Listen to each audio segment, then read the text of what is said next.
Hello, it's T, your joyful parent guide and harmonizer, and I am here coming in with tip 4 from Aletha Solter's book, Raising Drug-Free Kids. So on Friday, we talked about tip 3, don't give your child alcohol or drugs. And so today, I'm going to share the most important points about tip 4. Tip 4 is get treatment if you abuse alcohol or drugs. And there's a couple things that she says that I really want to highlight, especially for us parents of particularly adolescents. So the first thing is, when children have a parent who is either addicted or abusing alcohol or other substances, the child is more at risk for doing the same, whether it's before or after they reach adulthood. They're just at increased risk, and it's not necessarily genetic. It's a combination of things. There's a predisposition. There's the environmental factors around it, but definitely there's an increased risk because of their exposure to that. And so another thing, just before I get into it, another thing she mentions is, and we see this all the time, like relapses are very common, even if you're, on the path, or you're sober and you're completely in it along, the sobriety path. Relapses are really common, so if it happens, self-compassion.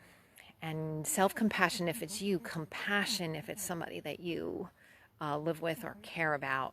Very, very important. The other piece of this is, especially as parents, it's really difficult, right? If we are having any problems, even if it's not to the point where we would even say it's addiction yet, or admit yet that it's addiction, or whatever.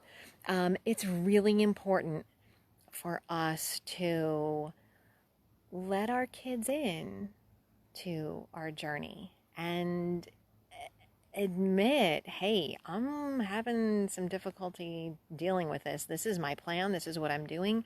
It's really challenging. Especially, and I'm not saying that for any age of kid, but especially for adolescents, and the older the adolescent, maybe the more you can share, but just the admission and the vulnerability that, hey, I'm trying and I recognize, and this is something I'm working on, is huge. It helps kids in so many ways, especially teenagers with their high sensitivity for hypocrisy, right? If it's a question of like, do as I say, not as I do, that's not going to go well. It's not going to go well. There's so many different ways that can sort of turn south. So those are the huge things. Also, if you are not the one, but your partner or co-parent has some challenges with alcohol or drugs, I love, she says this in the book, and I'll sort of say it in my own words, but rather than being in a space of judgment, which is, it's easy to do, but it's not so helpful for the situation, but to really do some self-examination to see if there's anything that that you can do to maybe do less facilitating of their behavior. And not that you're responsible for it, but certainly there are interactions, right, where we make things either easier for each other or harder for each other. And so being willing to explore other ways that you may be able to support and serve your partner or co-parent, even if they're not yet at the point where they're willing to admit that they're ready to admit that they have a problem. There's always things that we can do. So with that, I am going to wish you an excellent rest of your Sunday. I will be with you tomorrow a little bit earlier in the day, sharing tip 5 from this book and my take on it.